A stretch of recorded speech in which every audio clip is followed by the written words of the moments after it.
Hello everyone, my name is Sidonia Mado and I'm an intuitive astrologer. I'm joining you today to speak about the next upcoming full moon in Taurus happening on the 15th of November this month. And this one has the potential to really shake up our lives as it's happening conjunct Uranus, the planet of sudden change, surprises and revelations. So what happens when this unpredictable aspect takes place in one of the most solid signs of the zodiac, Taurus? The sign connected to everything that we consider that is the most solid in our lives, our resources, our main core values, the way we take care of ourselves, the way we nourish our bodies, the very earth and ground upon we walk on. This is what we're going to find out. Full moons are all about an opposition. So you have the moon crossing one sign, that is currently Taurus, opposing the sun, that will be in the opposite sign, that is currently Scorpio. This opposition aspect tends to bring out all the imbalances between the characteristics and archetypes of the signs where the planetary aspects are placed. So let's analyze sign by sign in order to understand what are the aspects that will be being activated and what are the possible manifestations and imbalances that can result between this tension of the moon opposing the sun. Uranus is considered the planet of sudden change, surprises and revelations because it's a planet that's strongly activating us an urge for freedom and liberation. This being conjunct the moon, our emotions, our intuitions in Taurus may speak to us between a clash between our need for freedom and liberation and our daily duties, our daily routines, our work, our jobs, the values of our society that we abide by, the dogmatic beliefs of others that somehow we follow because we believe that provide us safety and security. So during this full moon, you may feel a need to free yourself from society expectations and to unburden yourself from all the requirements and demands that society places on you so that you can find a place of more freedom and liberation. Pluto, the planet that is connected with power and transformation, will be opposing Mars, the planet that is connected with action, with how we go about the world to get the things we want. These two planets will be in an aspect of tension, and this aspect has been ongoing and will continue staying with us in the next months to come. So what happens when these two planets oppose themselves in the sky? So this may activate in us a need for asserting ourselves, a need for taking control, a need to speaking up our minds, a need to fight back, a need to go after what we want. And because we have this need, it may lead to situations of confrontation, of conflict, because we may come out to others as over-domineering, over-ruthless, or aggressive. Situations of aggression are quite common during this time because usually what happens when Pluto opposes Mars, if you push, the other side will push back. So the action of Mars will be met with the power of Pluto. Taking into account that Mars is in Leo, this may speak to us about where we have our ego and our pride being activated. This can even speak to us about the feelings of victimization, or feelings that where we're not getting our needs met.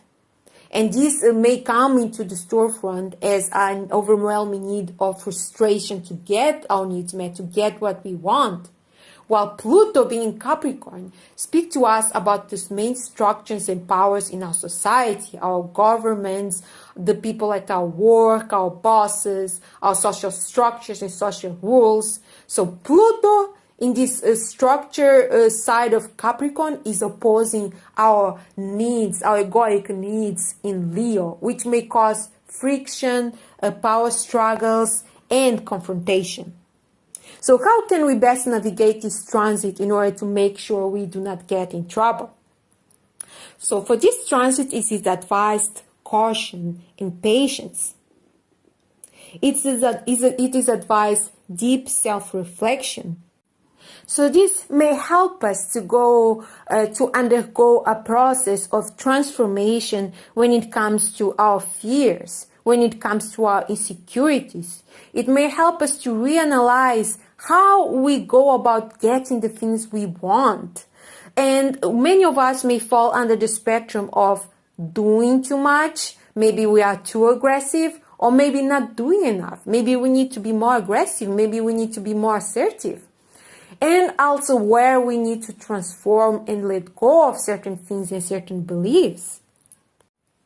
During this full moon, Jupiter will be opposing Mercury. Jupiter, that is the planet connected with expansion and growth and positivity.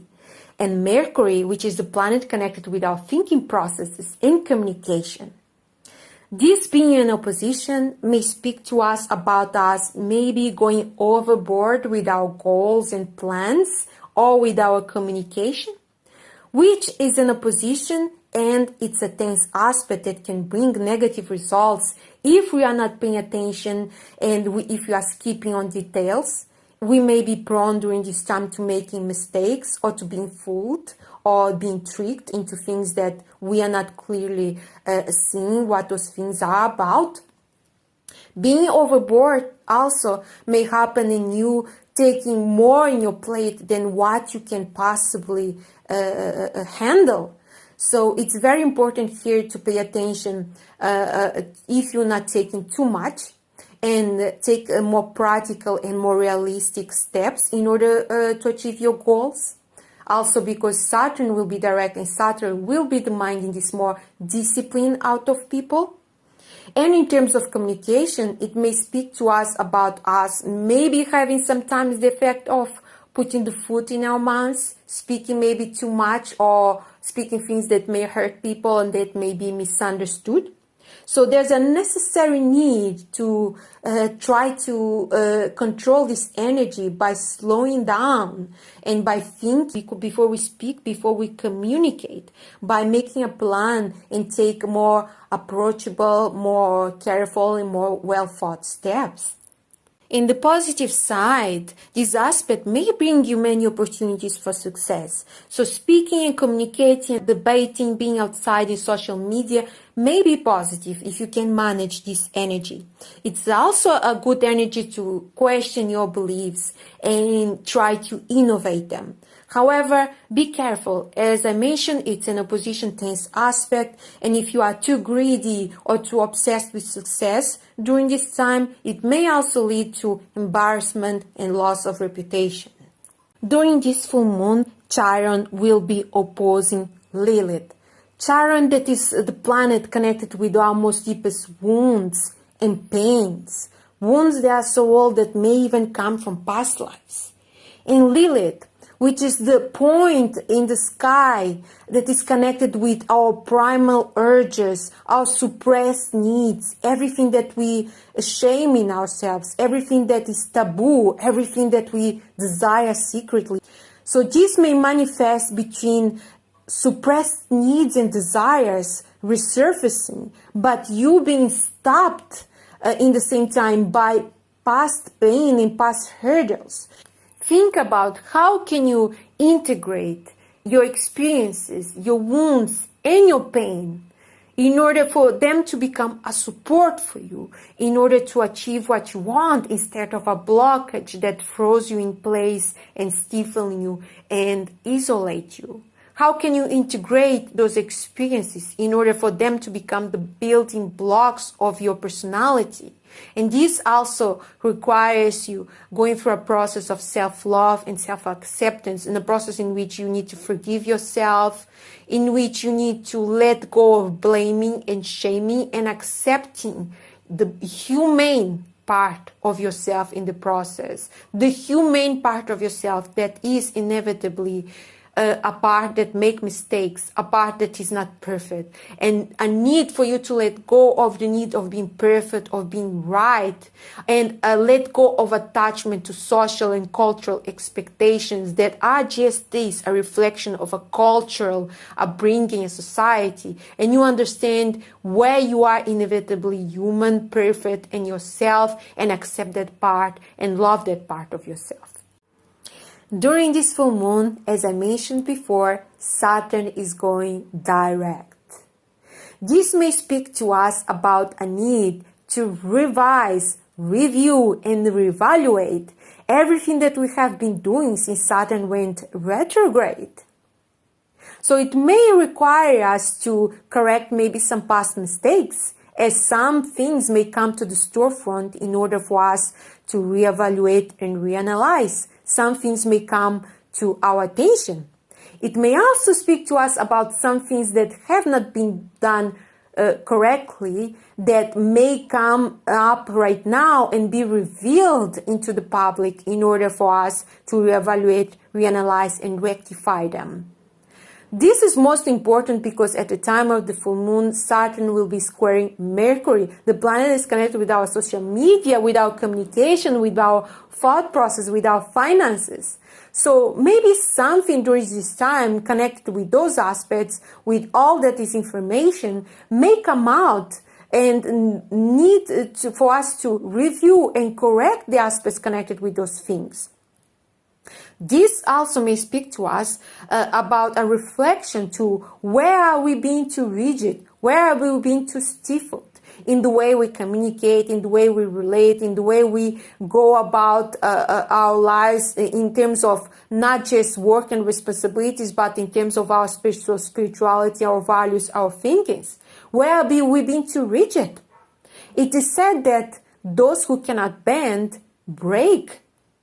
Because everything that is too stifle, too strict, is inevitably going to somewhere, somehow end up breaking. This is why buildings have a type of structure in which they are built in a way in which they have a layer that allows the building to move a little bit when there are strong winds. Because if the buildings didn't have this layer of construction, when there are very strong winds, they will break. In other way, this also may speak to us, since especially because Saturn is now in Pisces, where have we been procrastinated? Where have we been irresponsible? Where have we not been doing enough? Where have we lost the structure and organization in our lives? So what is the best way to deal with this transit? Be flexible, because things may come out of nowhere with this aspect, surprisingly, that require you to pivot. So now let's speak about the most positive aspects happening during this full moon that you can tap into in order to help you through this energetic transition. So we will have Mercury, the planet of communication, sextiling Lilith, the planet connected, the point connected with our most suppressed needs and desires. So how can this support you and how this may manifest? So Mercury sextiling Lilith, it may mean that it's more easy for you to connect with your most hidden desires and emotions, because you are more open to your deeper truth, into deeper truths, not just in you, but also coming from others. So this may help you to more easily embrace your true authentic self and to understand and distinguish what are the parts of yourself that are truly meaningful in order for you to integrate them. It can also help improve your relationships, as you and other people may feel more open to speak up about their desires and their needs. Jupiter, the planet connected with expansion and positivity, will be in a positive sextile aspect with Chiron, the planet that is connected with our pain and deepest wounds. This can help you to find wisdom in your pain. This can help you to see your pain as a stepping stone, as a helpful tool in order for you to grow and to transform yourself. This can help you to accept your past pains and past hurdles as things that helped you to grow. So this is a wonderful, wonderful period for you to work on your healing, on your self-improvement, on therapy, on spirituality. Any of these endeavors may come out with great and amazing results. This is especially true because Chiron will also be trining Mercury, the planet of communication, making it easier to speak and communicate about our pains and our wounds. So it's very supported now that you join in groups with people and share your past wounds and pains and experiences, and use that sharing of information in order to heal, in order to achieve this wisdom, this more positive understanding of the challenges in your life. So sensitive issues or things in your life that maybe in another time you may have found difficult to share or to communicate, you may see that during this time speaking with people, it will be much more easier for you to open up, and you can find great freedom and liberation out of sharing those things with others. And this can help you heal a lot of those wounds and find a new perspective and understanding of the situations. Lilith trining Jupiter. So this aspect is very positive because it encourages you to be more authentically yourself and to expressing from an authentic place. It gives you more boldness and more resistance to fear of judgment. So this is a supportive aspect that can help you to become more authentic. And because it's a benevolent aspect, if you express yourself from an authentic and honest place, there's the possibility of you having some divine protection here and of being protected against any more negative and nefarious energies. During this period, Neptune will be trining Mars. And this is a great aspect because it can help you to channel the most negative energies coming from Mars opposing Pluto. As Neptune is the planet connected with spirituality, with imagination, with compassion, it can help you to achieve your goals in a more empathetic way or using your imagination. And it can help you to much more easily channel the energy of Mars into your creative pursuits or into helping others, into acts of kindness. So this is it for today, guys. I hope that you can take something useful out of this video for your life and that you have a very blessed, very safe, very protected full moon. Much love.